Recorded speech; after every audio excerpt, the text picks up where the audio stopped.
We're back. A little more math, ready to go just for you all. But of course, before we get started with math, what do we do first? A little bit of fun. At least I have fun with this. If you don't have fun with it, we'll skip forward 2 minutes. Totally fine. Start with the pins. I feel like the pins are pretty good to start off with today. A little good trio here. We've got some the Dumbo flying elephants. The mascot line of pins. Pretty good set here. Some Aladdin and Jasmine. Awesome. And y'all may not remember this, but there used to be a thing called Indiana Jones. It was awesome. Here's some little Indiana Jones Mickey ears right here, ready to go. Pretty good set for the day. Let's see. Oh, we got to open up some stuff, of course. Let's go over to the side over here. We got a couple things. A Pixar bag clip. It could be anything. Let's see what we got. Oh, fantastic. WALL-E, one of my favorites.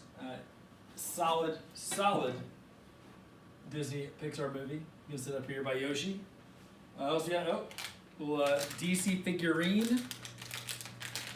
Little Lego guy can go up here with Green Lantern. Who's it gonna be? Aquaman with a fish. Fantastic. Well, that makes sense. I mean, Aquaman would have a fish, right? You can sit up here with Max Scherzer and Green Lantern in front of a bowl. And finally, well, Star Wars. Why not, right?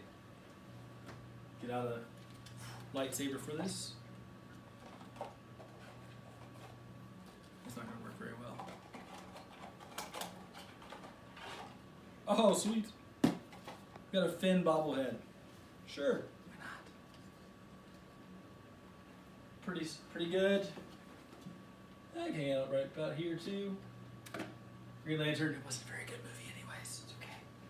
So I set the side. Oh, it's time for some quotes. Got some great little throwback quote from last week. If Facebook has taught us anything, it's that a lot of people aren't quite ready for a spelling bee. So true. I mean, I'm a math teacher, I get it, but like seriously, some of y'all really need to work on the difference between your and your. Sometimes you need an apostrophe, sometimes you don't. It's okay. Today's quote. Warning, I'm bored. Things could get freaky. I think that might be the summation of these videos right here. It's possible. I'm not saying I'm getting looks from people in the room. Whatever, it's fine.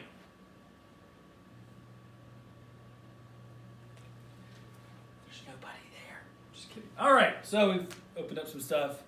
We did some pins, some quotes of the day. You know what that means. It's time to do some math. Let's go to the board. Here we go.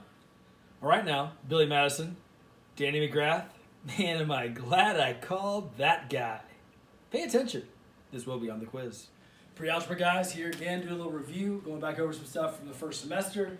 Today, we're going to talk about rational numbers, converting them from rational numbers to decimals, and then we'll go from decimals to rational numbers. Remember, rational numbers just represent numbers that can be written as a fraction. There's a ratio of two integers, like 3/8.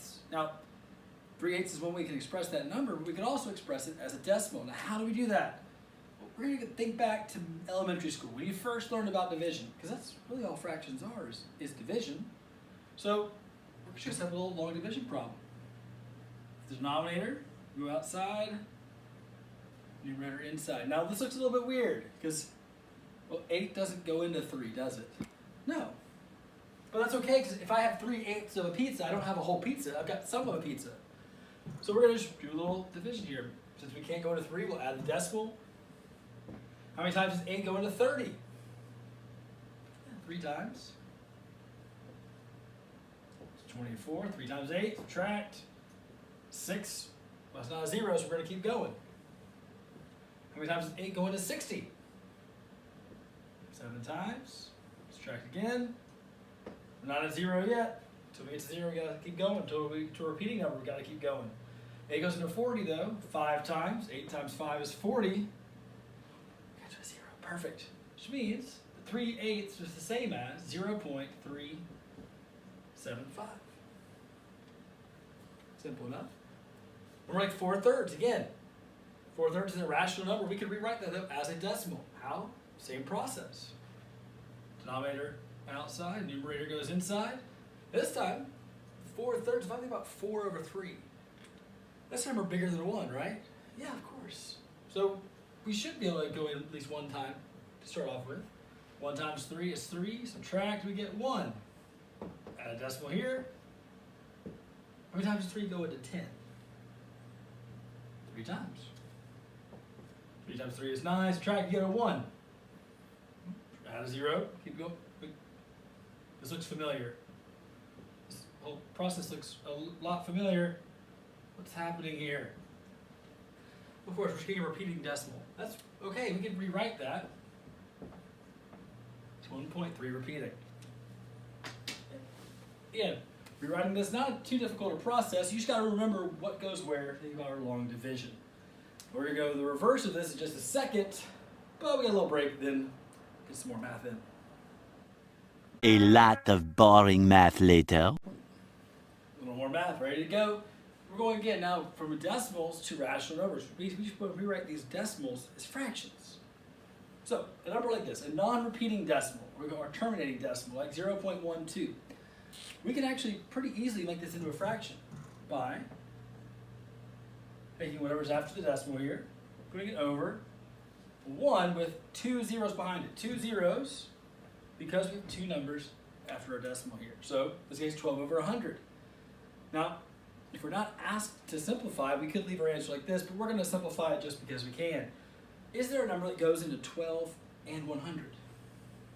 Yeah, 3.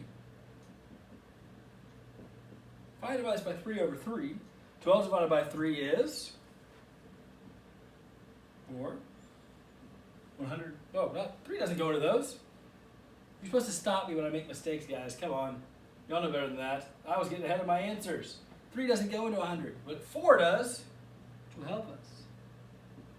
Into 3 over 25. I expect you to make sure in the next one I don't mess up like that again, because that would look silly. So, 0.57 repeating. We're going to write that as a decimal. Again, now, because it's repeating, instead of writing it over 100, we're actually going to use a 9 for each number under this repeating sign here. So very simply, 57 over 99. Now the question is, does that reduce?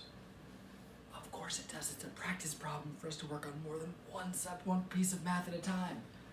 What number goes into 57 and 99? 3. See, now y'all are helping me out. 57 divided by 3 becomes 19. 99 divided by 3, 33. This is a simplified fraction. Easy stuff, guys. And that's all we got for today. That's our whole lesson. We're going to do a little break. Then again, we're out. We'll talk about what's coming up the rest of this week. So again, weekend review. Going to continue on tomorrow and Friday. We're looking at forms of linear equations. So it'll help you remember about standard form, slope-intercept form, point-slope form. Right? Remember all this stuff from school? Awesome. Until then, son of the teacher of the universe, the Algebra 1 champ, the middle school math champ. I'm just saying, the champ is here. We'll see y'all tomorrow. Have a good one. All right, so this covers what we're covering for today and for a review part of this week. The rest of this week, we're going to look ahead a little bit, look at some things about volume, okay? That will be the next stuff we will be covering if we were actually in school together. So I'll make sure you get a little bit of awareness about volume of certain three-dimensional shapes. Easy stuff, you'll have no problem with it, just like you had no problem with our stuff today, right? Totally. So, me, the algebra champ, the middle school math champ, the son of the teacher of the universe, this guy right here. We'll see y'all tomorrow.